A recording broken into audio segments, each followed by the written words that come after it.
vídeo em outro lugar. Vocês me dão mais 10 minutinhos? Aguentam um pouquinho? Eu vou falar sobre sexo anal.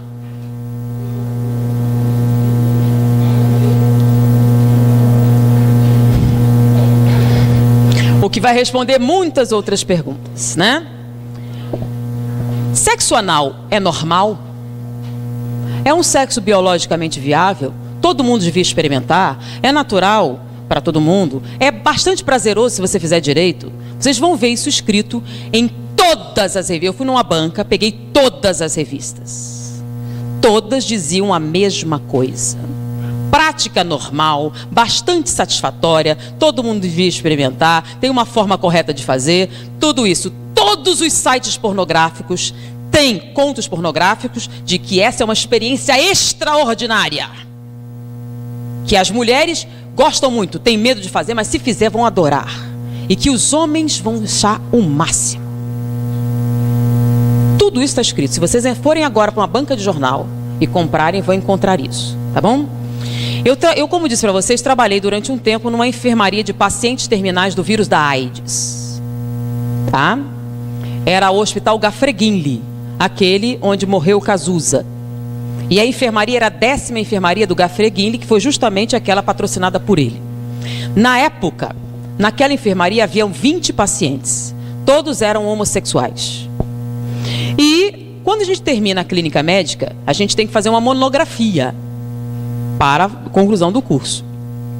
E como todos os pacientes tinham AIDS, nós escolhemos a AIDS para escrever. Quais as doenças oportunistas que acontecem com o vírus da AIDS? Naquela época não havia o coquetel, o número de doenças oportunistas era muito maior do que era hoje. Então nós pegamos todos os prontuários dos 20 pacientes e pegamos também 100 prontuários de pacientes anteriores. E fizemos a listagem estatísticas das doenças. Em primeiro lugar estava endocardite bacteriana. Todos os 120 pacientes que nós escolhemos eram portadores de endocardite bacteriana. Era a colonização das válvulas cardíacas por bactérias. Então nós colocamos, primeiro da lista, endocardite bacteriana. Segundo lugar, aí tinha pneumociste carine, tinha tuberculose, tinha um monte, aí a gente ficou colocando. Quando a gente foi apresentar para o professor, ele pegou assim, peraí, tá errado. Aí ele riscou de bacteriana. Eu fiquei, mas por quê? Todos... Aí eu falei, faça. Eu fui lá, todos tinham. Aí eu fui no outra enfermaria. Todos eles tinham endocardite bacteriana. Poxa, todo aidético tem endocardite bacteriana. É uma doença que vem com a AIDS. Aí eu voltei lá. Bom, todo paciente imunodeprimido produz inicialmente endocardite bacteriana. Ele disse, não. Disse, mas todos os nossos pacientes têm. Ele disse, mandou ir noutra enfermaria com pacientes terminais, com câncer e outras doenças degenerativas. Nenhum deles tinha endocardite bacteriana. Todos estavam imunodeprimidos. Eu fui na área imunológica. Nenhum paciente imunodeprimido tinha endocardite bacteriana. Bom, endocardite bacteriana não é uma complicação daqueles imunodeprimidos. Então é o quê? Aí esse professor me explicou os fatos da vida, não de maneira tão agradável como vou fazer para vocês, né? Então ele me explicou que isto não era decorrente da AIDS, era decorrente do sexo anal.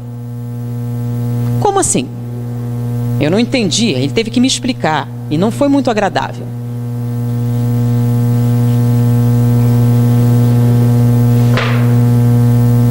Essa aqui é a vagina feminina, o útero, o ovário. Aqui é o aparelho digestório. Boca, esôfago, estômago, intestino delgado, intestino grosso. Reto e esfíncter. Tá? A única coisa que eles têm em comum é serem cavidades, tá bom? Então essa cavidade aqui faz parte da função sexual. É um órgão sexual. Ele foi criado para quê? Para o ato sexual. Ele foi projetado para isso. E esse aqui faz parte do aparelho digestivo ou digestório. Ele foi projetado com o objetivo de absorção de alimentos. Ele não foi projetado como objeto sexual. Então, quando eu fiz aqui o aumento O que é que vocês encontraram? 16 camadas celulares, 7 camadas musculares, células caliciformes que produzem muco aquoso. Vamos fazer a mesma coisa aqui. Microscópio, vamos aumentar. Vocês que estão na escola estudando o aparelho, o corpo humano, quantas camadas celulares eu tenho no tubo digestivo? Uma. Células colunares, assim. Uma camada com células ciliares no topo, tecido conjuntivo embaixo, tá? E aqui o plexo esplênico, que são aquelas veias que carregam tudo para a veia cava e distribuem para o coração, tá? Eu tenho células caliciformes também, que produzem muco, mas não produzem muco aquoso, produzem muco seroso, com S.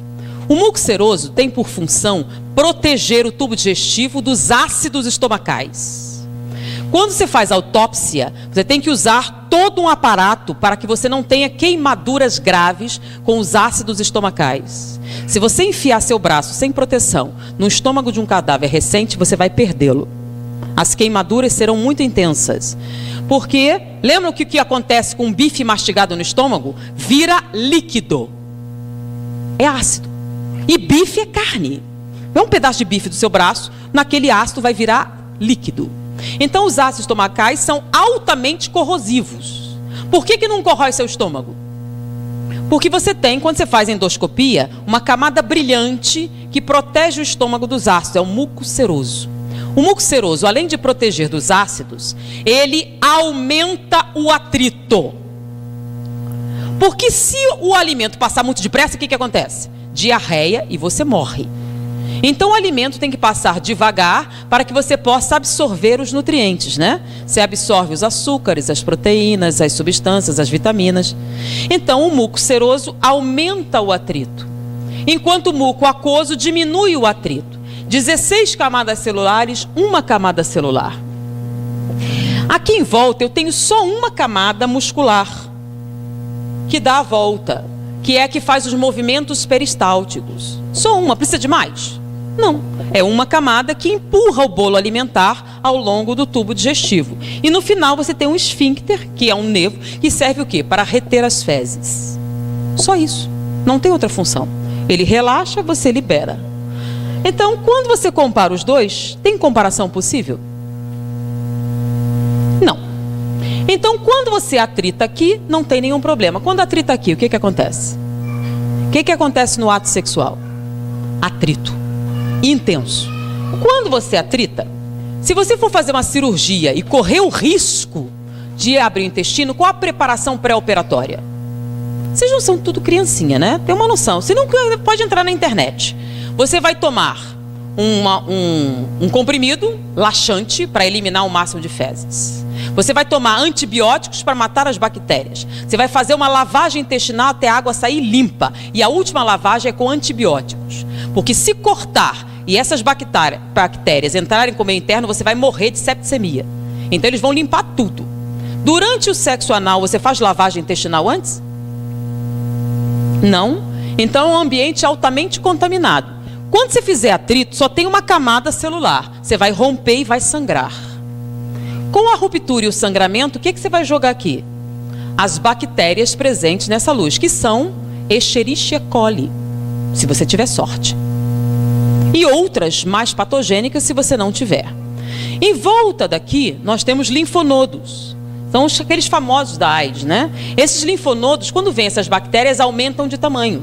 Aí você começa a ter uma granulação. Daí a incidência maior durante daqueles que têm hemorroidas, crescimento e dilatação de muitas veias da região e dificuldades gerais nessa musculatura. Essa ruptura constante faz com que essas bactérias superem a ação dos linfonodos e caiam na corrente sanguínea. O que tem que ir logo atrás do intestino? O intestino absorve os nutrientes, certo?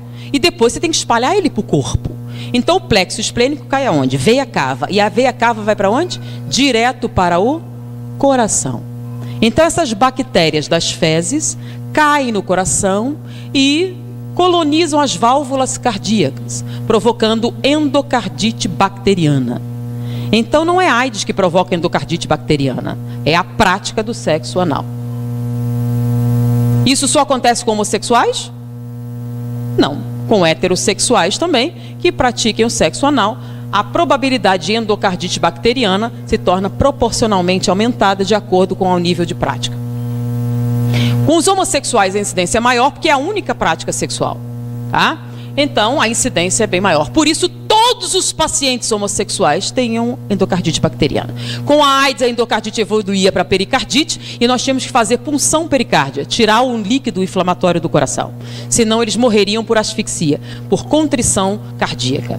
Além disso, é muito comum a insuficiência cardíaca entre homossexuais mais idosos, que a incidência chega a 68%, diferente da população normal, que é de 8%. Além disso, essa lesão constante provoca alteração da morfologia dessas células, provocando displasia. Displasia rima com neoplasia. A incidência de câncer retal na população é de 3 a 4%.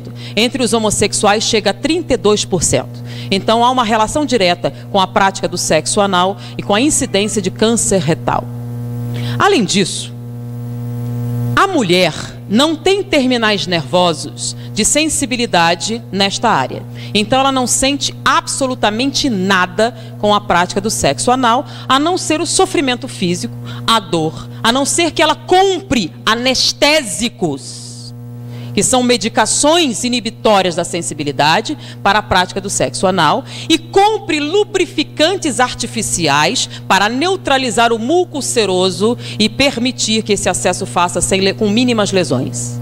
Então, sem lubrificantes artificiais, sem anestésicos para limitar a dor, é uma prática dolorosa, humilhante, violadora. Sendo que ela tem um órgão próprio para isso. Por que um homem teria que submetê-la a esse tipo de atividade se não fosse por sadismo? É o prazer em infligir dor. Porque ele aprendeu nos contos pornográficos que se você tratar ela com a brutalidade necessária, você conseguirá que ela tenha prazer. No homossexual, existe até pelo menos uma desculpa. Aqui, encostado, nós temos a próstata. Tanto que o exame de próstata é retal. A próstata se encosta aqui, mas vamos fazer um aumento aqui.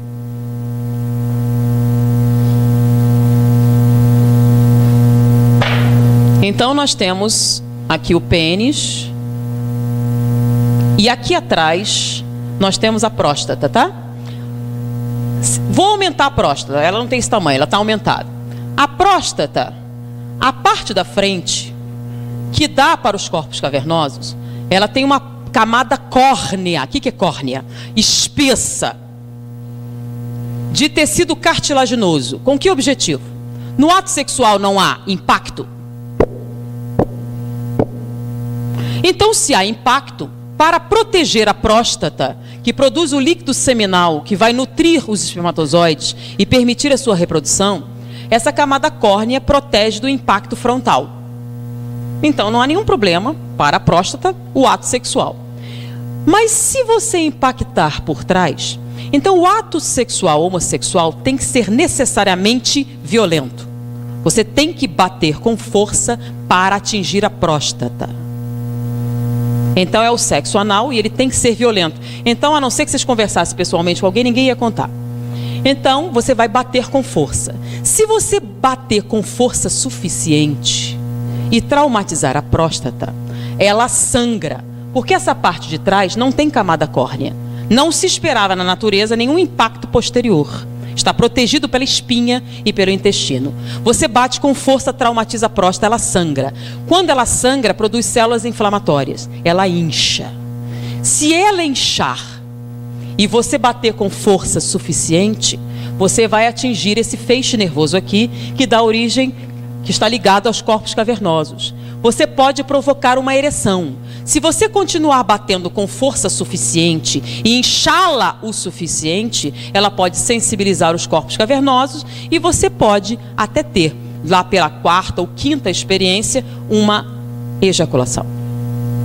Mas você só vai conseguir essa ejaculação se após essas múltiplas experiências você conseguir a hiperplasia de próstata, a sua próstata estiver inchada. Com o passar do tempo e esses múltiplos traumatismos da próstata, ela começa a produzir células displásicas também. Displasia rima com neoplasia. O índice de câncer de próstata na população é grande, até porque não se fazem os exames correspondentes e existem outras motivações. Então está alto, hoje em dia eles têm chegado a 18%, 20%. Entre os homossexuais é de 68%. Por quê? Porque a prática sexual que eles utilizam pressupõe o câncer de próstata. Não vou nem falar dos problemas que se tem a nível urinário, a nível renal, decorrentes dessa prática. Eu pergunto, tudo isso que eu falei, procurem num livro de fisiologia médica, ou cheguem para qualquer médico e perguntem, tem algum erro nisso? Alguma dessa estrutura anatômica está errada, ou equivocada, ou transtornada? Diante do que ele aprendeu na faculdade de medicina, se você fizer isso, não é isso que vai acontecer? Não é isso que acontece? Então me diga, o sexo anal é natural, biologicamente muito bom, extremamente agradável, saudável, produtivo, uma prática natural que todo mundo devia experimentar um dia? Mas é o que está escrito na literatura. Baseado em que eles dizem essas coisas? Baseado nos contos pornográficos. Baseados nos objetivos de quê? Com esse tipo de prática, o que você tem? Você tem alguém obtendo prazer no sofrimento de outro ser humano. Você pode até se submeter, e muitos se submetem. Inclusive, nós trabalhamos no Instituto Médico Legal há um tempo. Nosso professor era diretor do Instituto Médico Legal. E naquela época não havia o divórcio. Você, para conseguir a separação judicial, você tinha uma medida cautelar. Se você provasse maus tratos, você conseguia isso facilmente. Então, muitas mulheres chegavam falando sobre o abuso. Muitas delas iam preferir o sexo anal, porque nessa situação, como ele queria que ela fizesse isso, e já era um sofrimento, ele era menos brutal. No sexo normal era tão brutalizante, que ela preferia esse, que já doía só pela coisa, então eles batiam menos. Então, diante disso aqui, que as pessoas dizem ser natural, pensem um pouquinho a respeito do que vocês leem, do que vocês escutam, do que dizem na malhação, nas novelas. Tá? E o engraçado é alguns ginecologistas dizerem que o sexo... Eu queria pegar um debate, eu nunca tive a chance de pegar alguém que dissesse, só para eu poder perguntar para ele se ele tinha estudado anatomia e perguntar isso. Eu queria saber como é que ele ia responder. Tá? Então eu sugiro, façam uma pesquisa para ver se essa anatomia que eu falei está correta. Essa análise comparativa para ver se tem razão. E façam essa análise. E me digam se é uma prática saudável. Tá bom? E eu acho que depois disso, muitas perguntas que poderiam sair já são respondidas. Pensem um pouquinho mais. Pensem nas consequências. Pensem no futuro. Pensem no que vocês precisam realmente para serem felizes. E diante disso, vamos orar mais, pedir inspiração, suavizar nossos sentimentos e principalmente não fazer aos outros o que não gostariam que fizessem a você, uma máxima muito importante em nossa vida. Principalmente vocês que são jovens. Vocês têm a oportunidade de ter essa informação. Dividam com seus amigos, dividam com seus pais, dividam com outras pessoas. A partir de hoje, vocês sabem muito mais do que a média dos outros jovens. Foi um prazer estar com vocês. Até a próxima oportunidade.